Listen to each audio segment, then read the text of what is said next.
ሰበር ዜና አሁን ማምሻውን የገባ ሰበር ዜና የኢትዮጵያው ጠቅላይ ሚኒስትር ዶክተር አብይ አህመድ አሊ የ50ኛውን ዓመት ልደታቸውን በማክበር ላይ በሚገኙበት በአሁኑ ጊዜ በጠቅላይ ሚኒስትሩ ግራና ቀኝ ራስ እንዲሁም በጺማቸው ላይ ሽበት መገኘቱን የጠቅላይ ሚኒስትሩ ልዩ ጸጉር ቆራጭ ጸጉር አስተካካይ መናገራቸውን በይፋ መናገራቸውን ታማኝ ምንጮቻችን ገልጸውልናል።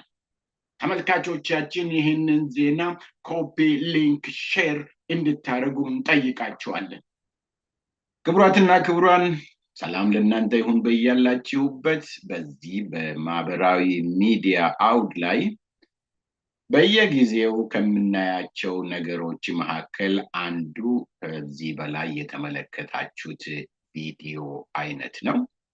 ሰበር ዜና፣ ሁሉ ነገር ሰበር ዜና፣ የሰበር ዜና ትርጉም የጠፋበት በዚህ በሚዲያው አውድ ላይ በተለይ ሚዲያ የሚለውን ነገር ከሱ ጀርባ ቁጭ ብላችሁ የምትናገሩ፣ የምታወሩ፣ የምታነቃቁ፣ የምታደነብሹም ሰዎች ልትኖሩ ትችላላችሁ። ቢያንስ ሚዲያ የሚለውን ቃል አክብሩት።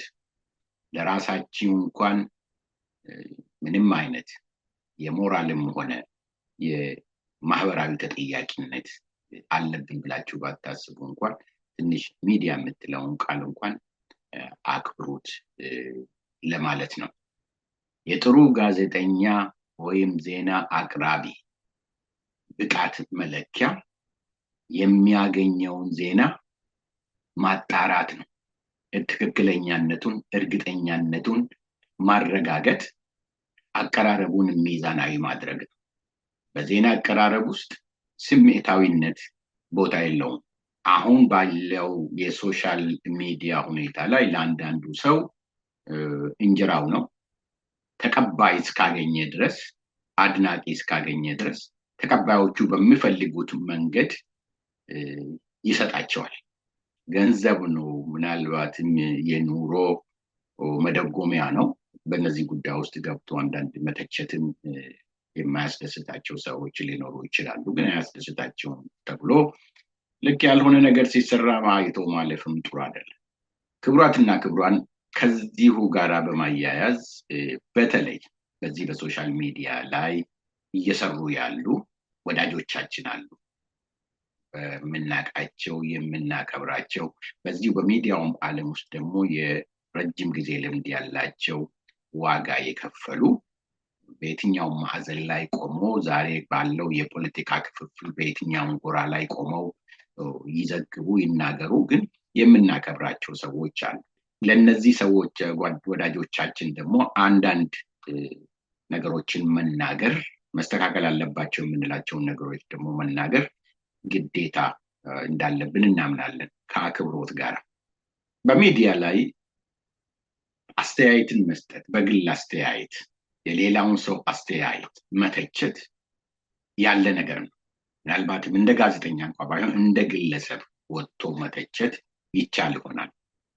ስንተች ግን በማስረጃ፣ በእውቀት፣ በብስለት ላይ ተመስርቶ፣ በእውነት ላይ ተመስርቶ መተቻቸት ጥሩ ነው። አንዳንድ ቦታዎች ላይ ከአንዳንድ የምናከብራቸው ወዳጆቻችን ትችት ሲደራረጉ የምንሰማው ተመሳሳይ የሆነ ቃል አለ። እኔ የታዘብኩት ነው። ከአንድም ሁለት ሶስትም በዚህ በሶሻል ሚዲያ ጀርባ ላይ ካሉ ሰዎች የሰማሁት ነው። ወራዳ፣ ይሄ ወራዳ። ይሄንን ቃል ማን ሰርቶ እንዳደላቸው አላውቅም። ከሁለትም ሶስት ሰዎች የሶሻል ሚዲያ ላይ ረጅም ጊዜ አገልግሎት ካላቸው ሰዎች ጋራ በሀሳብ የማይግባቧቸውን ሰዎች፣ የማይወዷቸውን ሰዎች ስተቹ ሰማለሁ። አስፈላጊ አይደለም።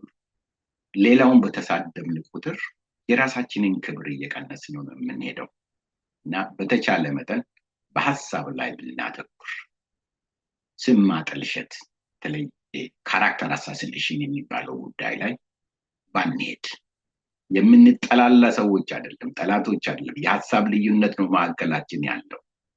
የሚያነጋግረን የአንድ ህዝብ የአንድ ሀገር ጉዳይ ነው።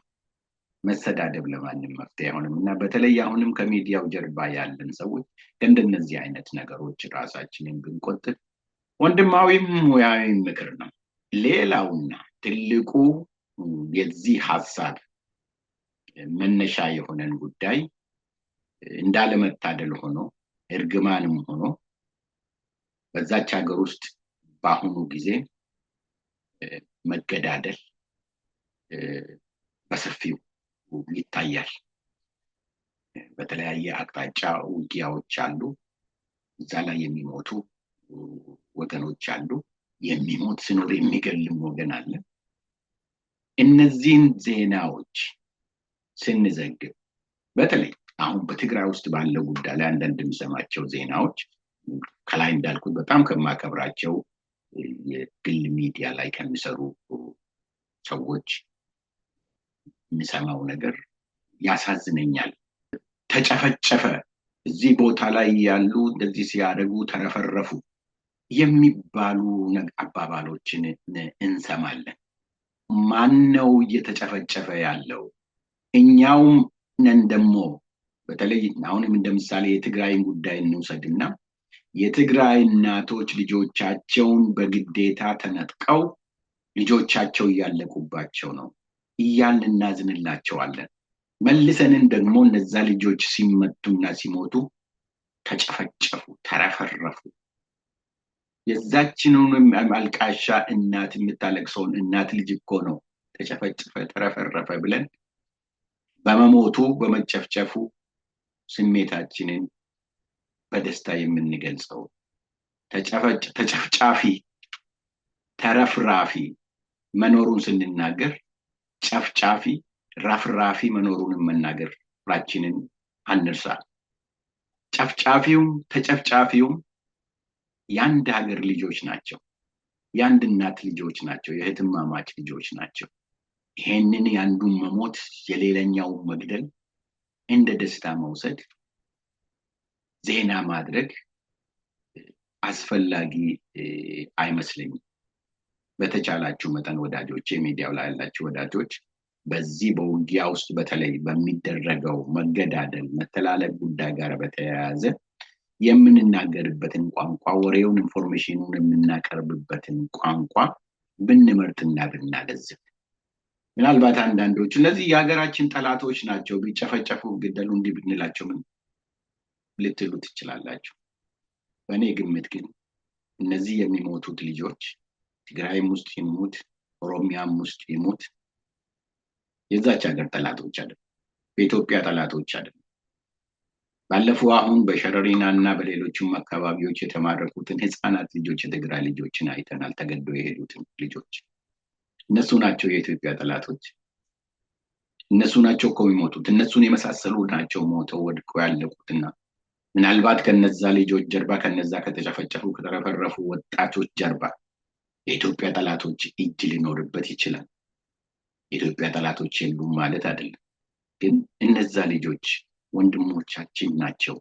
ልክ እንደ እናታችን ሌላ እናት አላቸው፣ የምታለቅስ እናት አላቸው፣ ወገናችን የምንላት እናት። በአንዱ በኩል ዞረን ደግሞ ስለ ለቅሶዋ በዜናችን ላይ በዘገባችን ላይ የምናዝንላት እናት።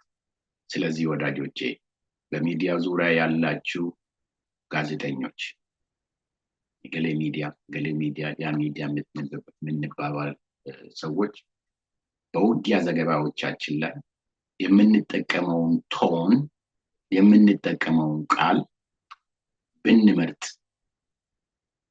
የተሻለ ነው የሚል ምክር ለመስጠት ነው። እርግጠኛ ነኝ ምክሬን ሰምታችሁ በምታቀርቡት ዘገባ ላይ ጥንቃቄ የምታደርጉ ወዳጆቼ እንዳላችሁ አምናለሁ። በአጠቃላይ ዋናው የዚህ መልእክት ትኩረት ከሚዲያዎቹ በስተጀርባ ቁጭ ብለው ዘገባዎችን ለደንበኞቻቸው፣ ለኦዲየንሳቸው፣ ለተከታታዮቻቸው ለሚያቀርቡ ወዳጆቻችን ነው። አሁን ደግሞ የምናገረው እንደሰማችሁ እንደማለት እንደፈለኩ እንደተረዳችሁ ተስፋ አደርጋለሁ። የተሻለ ዓለምን አብረን ለማየት ያብቃን።